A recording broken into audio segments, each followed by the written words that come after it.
I hope you're all well. In this lesson we're going to be looking at something called specific latent heat.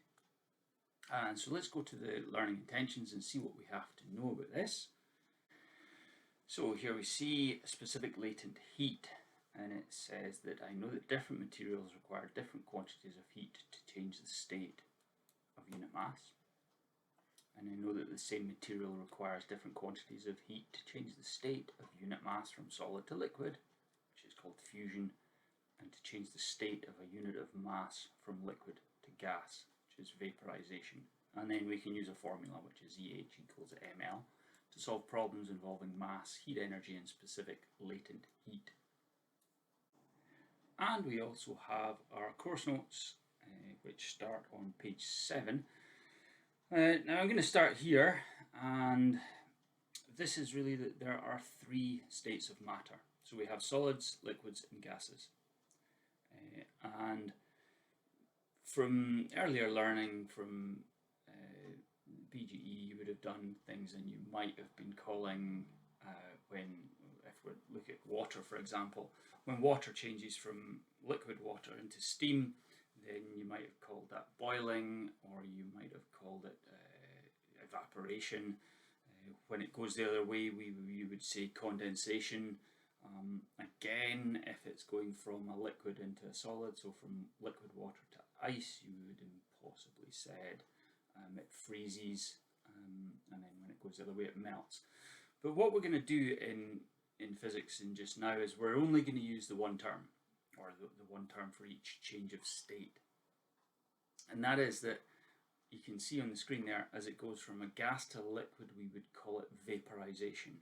And it works both ways. And so when liquid water is going to steam, we would say that that's vaporization. And we would also say that the term vaporization could be used to refer to a gas turning back into a liquid. And similarly, we have fusion, where a solid turns into a liquid, or vice versa, a liquid goes back into a solid. So that's fusion. So we have vaporization, we have fusion.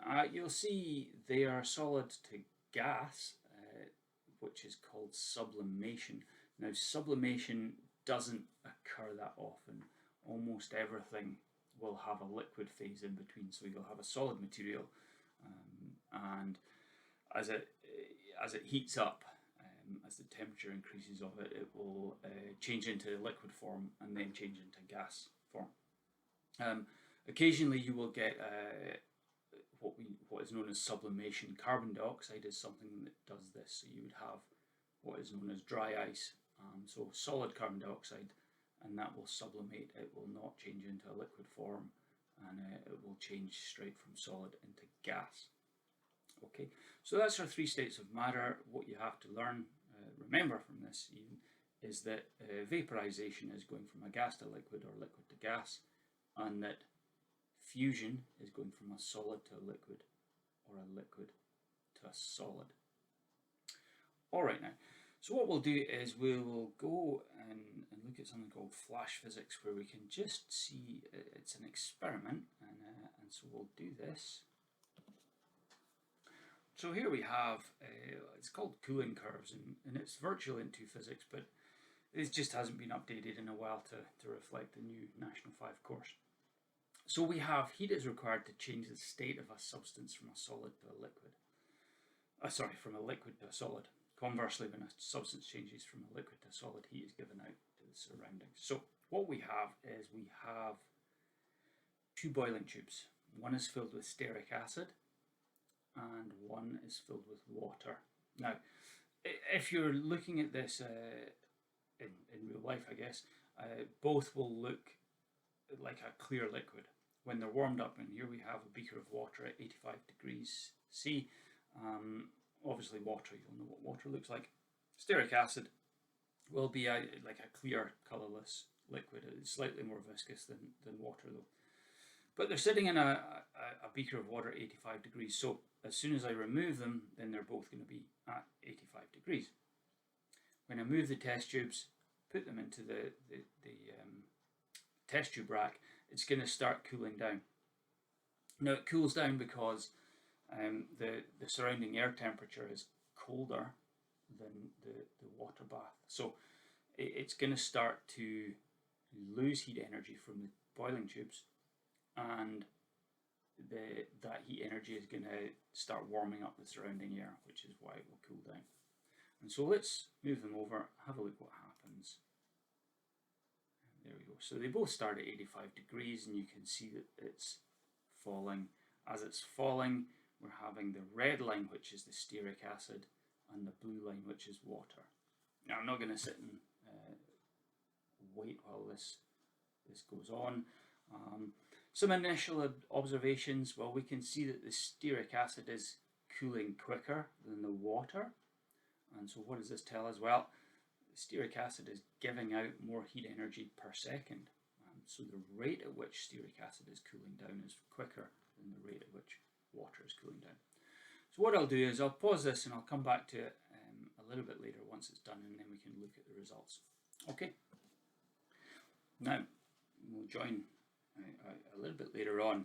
And what we can see, if you look here, that the stearic acid is not now changing temperature.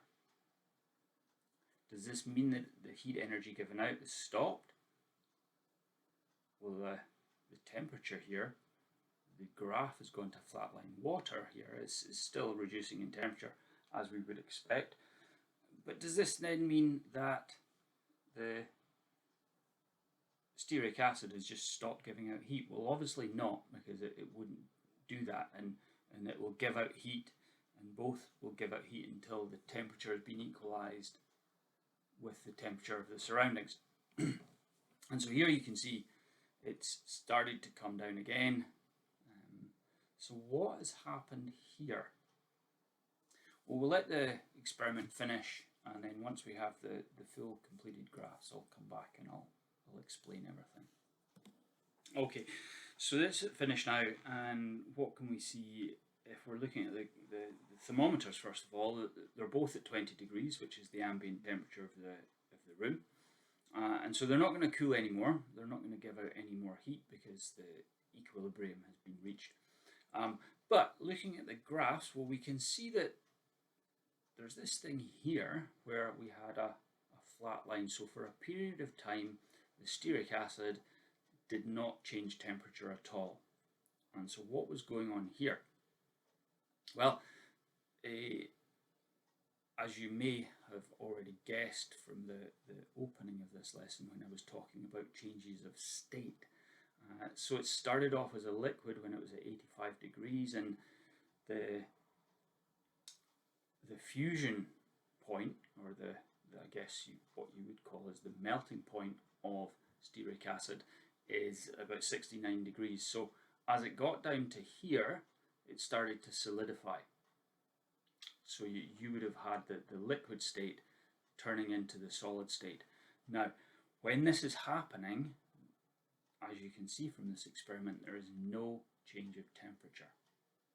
So as a substance is changing state, the energy that is being given out here is going to be used to actually to change the state. If you remember to the lesson a few days ago, where we're looking at the particle model of solids, liquids and gases, then there's obviously something very different between a liquid and a solid in terms in the way that the particles are arranged.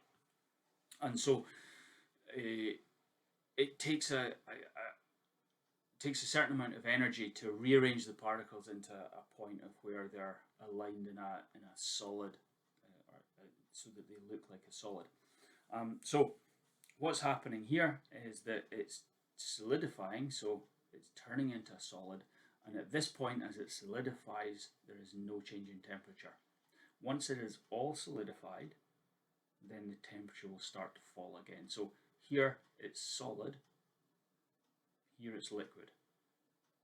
And so if you look at a graph of a cooling curve, or the same thing would be if you were heating it up. And so if you were heating it up from 20 degrees, you would see something similar, just in opposite. It would get up to 69 degrees, it would be flat, and then it would raise up again. So at 69 degrees it changed state, there was no change in temperature, but then as a solid form here, it started to cool again. What's the other thing that we can see from this graph? Well, we can see that obviously if we were to ignore the flat part of the line altogether, the rate at which the stearic acid cools is different from the rate at which water cools, and there will be different substances will cool at different rates. I think I've already mentioned this. Okay, great. So we'll come back to our course notes, and again we have our vaporization, our fusion, which we would call for the change of states. Now what we have here, we have something called specific latent heat of a substance, and it's defined as this is the quantity of energy needed to change the state of 1 kilogram of a substance without a change in temperature. And so latent heat is a term which is used to quantify the amount of energy that it takes to change a state of a material. Okay, and that is defined as the amount of energy per kilogram. And so our specific latent heat, or L, we would have a unit of this, and we call this L. So the specific latent heat, we call it L, and the unit would be a joule per kilogram. And so it's the amount of energy per kilogram required to change it from either a gas to a liquid. It works both ways, a liquid to a gas, or the amount of energy required to change from a liquid to a solid, and vice versa. Okay, putting this all together, we have a formula. Now our formula, EH, referring to heat energy, is equal to mass times latent heat, or specific latent heat. Okay, so we have our definitions there, and something to note: the amount of heat energy required to change 1 kilogram of ice into water is not the same as the amount of energy required to change 1 kilogram of water into steam. As with specific heat capacities, our values for specific latent heats will be in the data sheet. So we'll go there now and we'll have a look at the data sheet.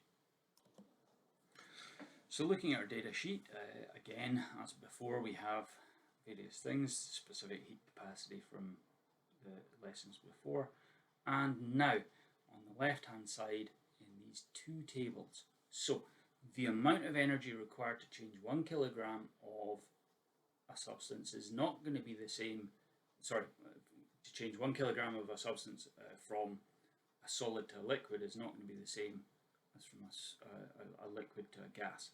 And so here we have fusion of materials, so specific latent heat of fusion. So this is solid to liquid or liquid to solid.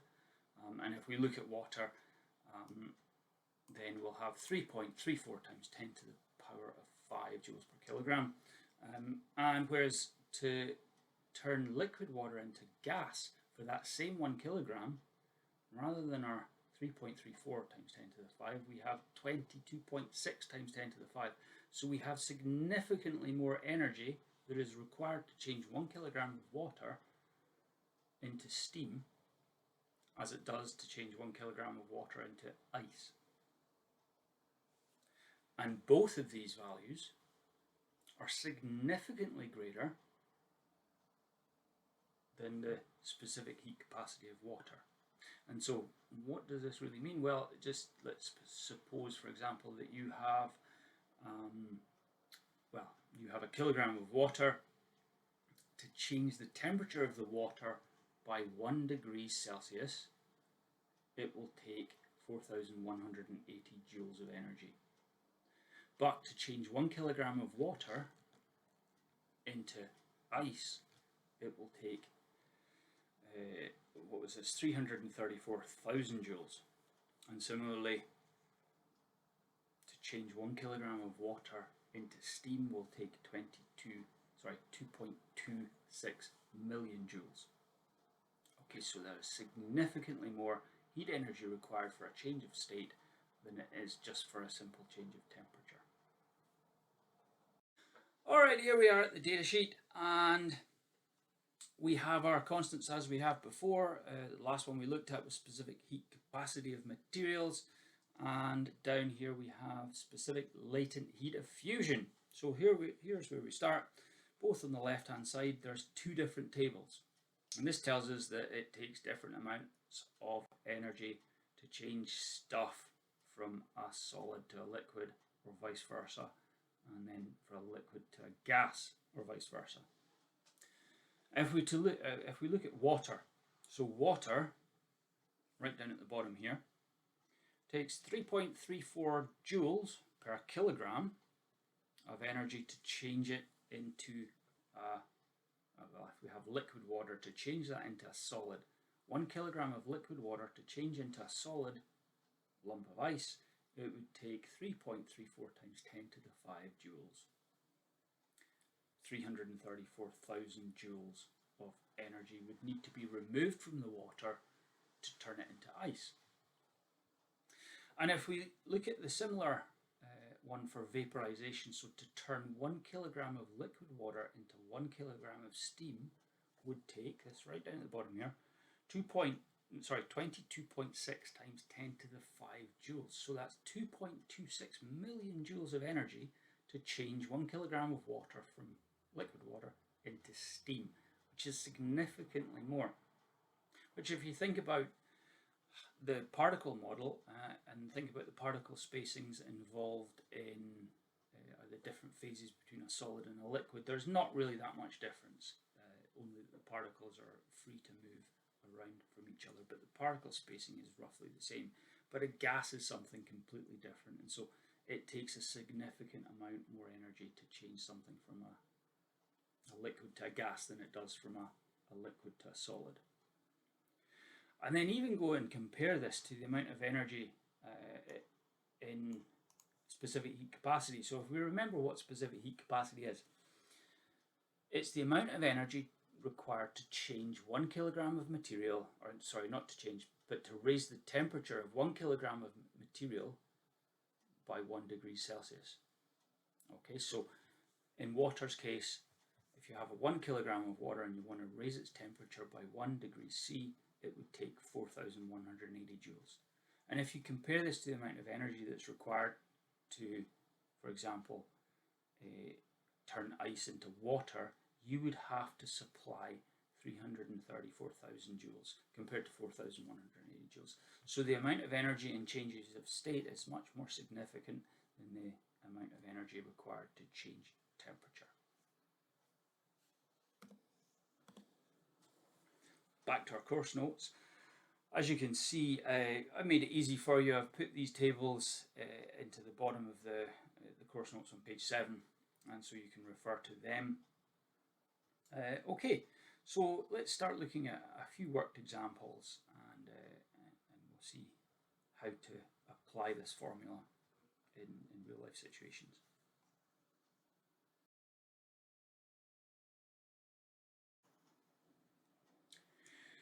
So for our first worked example, we have calculate the heat energy required to change 100 grams of ice into water. So the first thing that we could do would be to have a table. So EH, this is what we're being asked to calculate. So EH, M and L. So the mass is 100 grams. Now remember, we will need to convert our grams into kilograms, so that would be 0.1 kilograms. And the specific latent heat, now it's going from ice to water, and so this would be fusion.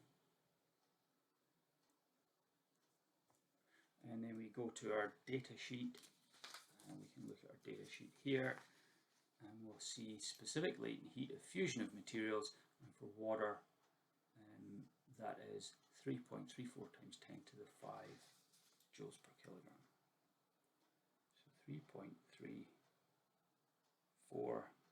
So 3.34 times 10 to the power of 5 joules per kilogram. Okay, put our numbers into the formula. We have EH is equal to ml, 0.1 times 3.34 10 to the power of 5, and that will just be 3.34 times 10 to the power of 4, and it's energy, so it would be joules. Simple. For example 2, we have calculate the heat energy required to change 2 kilograms of water into steam. And so same as before, we'll have EH is equal to ML, our table, EH question mark, ML. So here we have 2 kilograms, and again we're looking to change it from water into steam, so this is vaporization.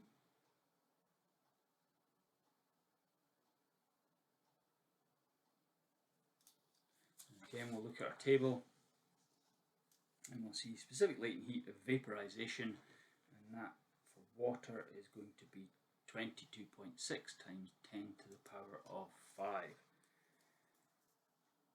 22.6 times 10 to the power of 5 joules per kilogram. Make the substitution to 22.6 times 10 to the power of 5, and there.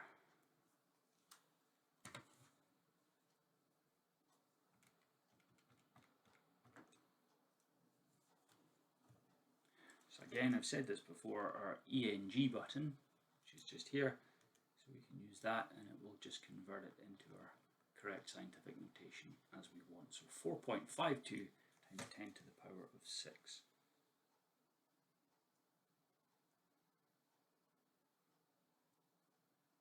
Joules.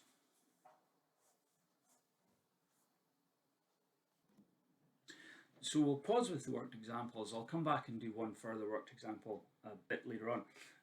And we'll just look at a couple of pages on in the course notes.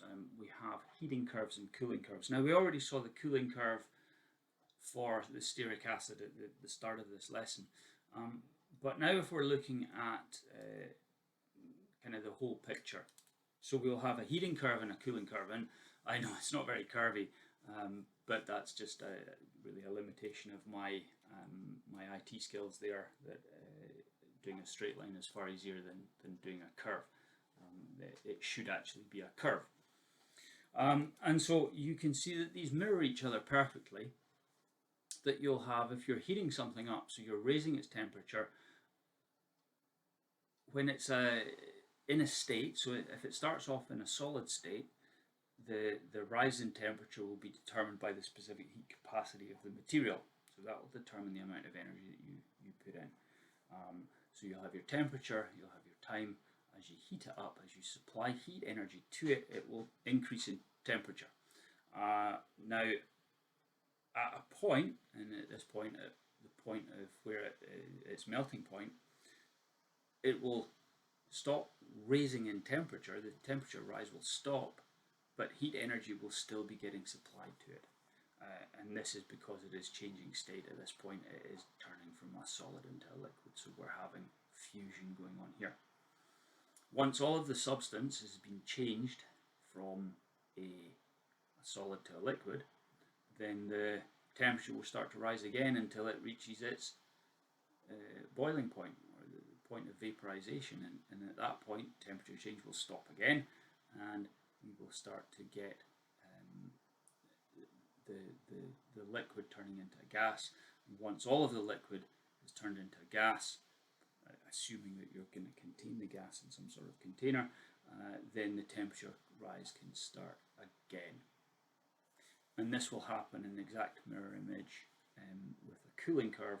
So you take the gas and you remove the heat source, then it will start to fall down, so the gas will come down, the temperature of the gas will come down until it starts to condense, at which point all of the gas will turn into a liquid. There will be no change in temperature, and so on. So you can see here, from these graphs you can determine the boiling point and the melting point of the material.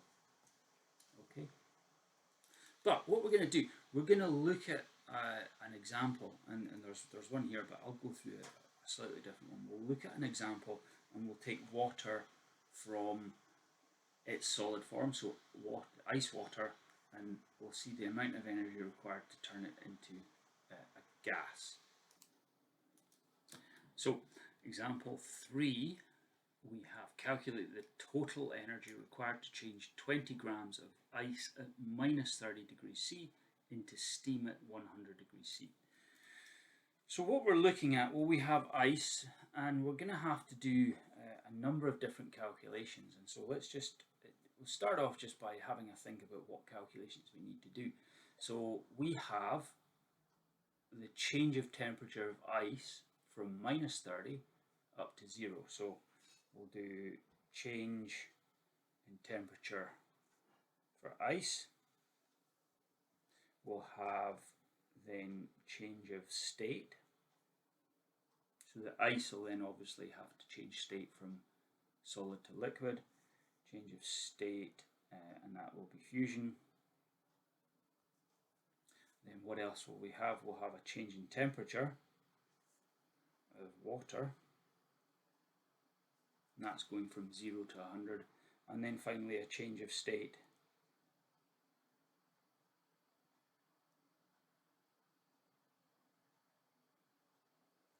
And that will be the vaporization. So we're going to have to do 4 separate calculations for this.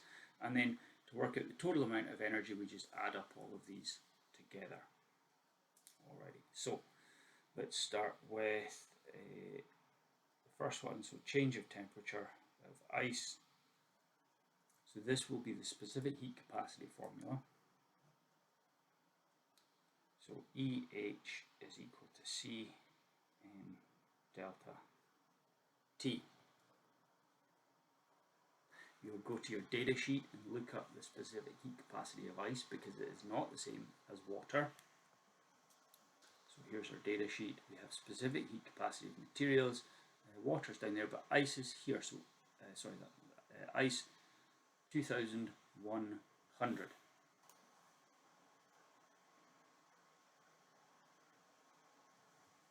Now we have 20 grams.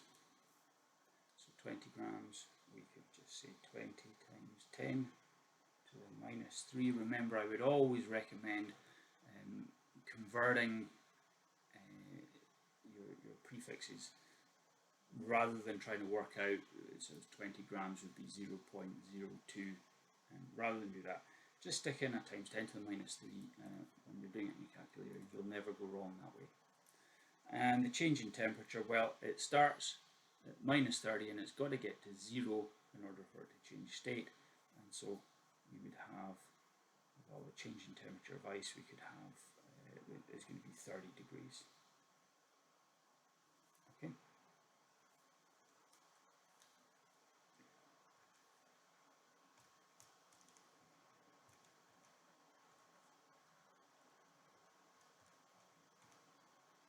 And so that's going to be 1,260 joules.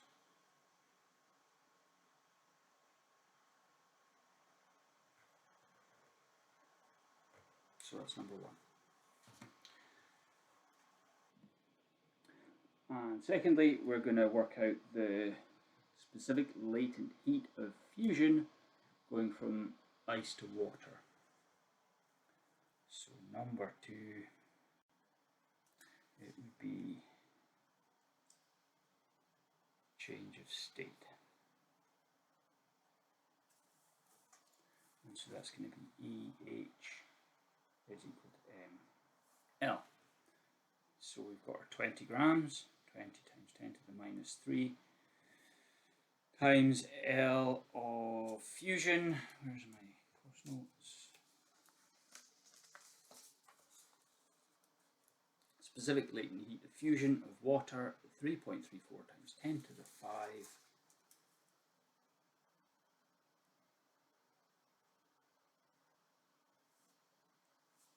This will give me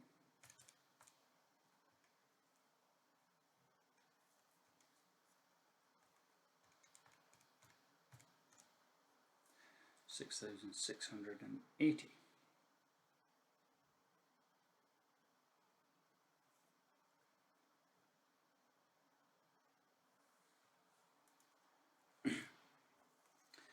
Number 3, change of temperature in the liquid phase, so water, and that's going to go from 0 degrees C to 100 degrees C. And so we'll have EH is equal to Cm delta T. The specific heat capacity of water, we look it up in the data sheet. We have water 4,108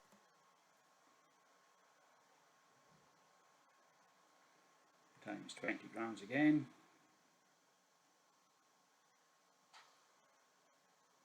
And our change of temperature is going to be 100 degrees C.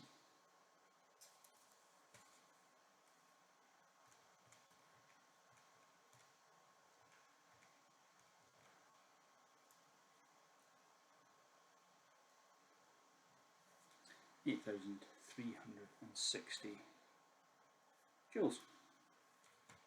Finally, to change the state, 20 grams of water into 20 grams of steam. So number 4, change state. And that will be a EH is equal to ml 20 times 10 to the minus 3 times specific latent heat of fusion. 22.6 times 10 to the power of 5.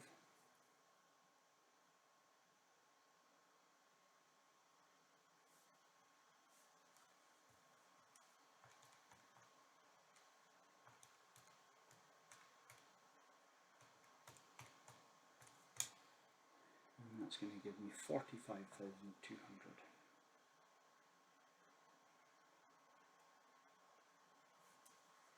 And then to find finally the total energy,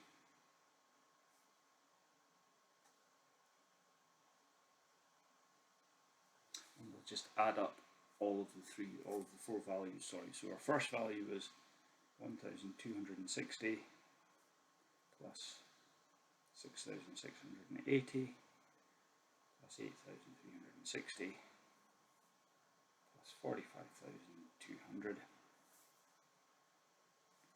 Adding that all together, we get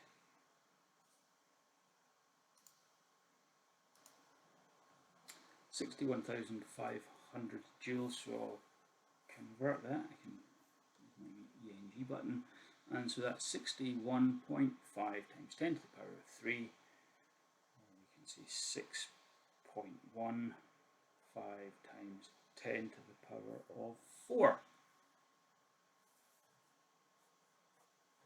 Total amount of energy required to change 20 grams of ice at minus 30 degrees into 20 grams of steam. Okay, well that's all I'm going to do with you now. You can go and have a look at the course notes, you can read through them, and then as ever there will be some worked examples of which I'll provide the solutions to in a separate video. Alright, thanks for watching. Bye now.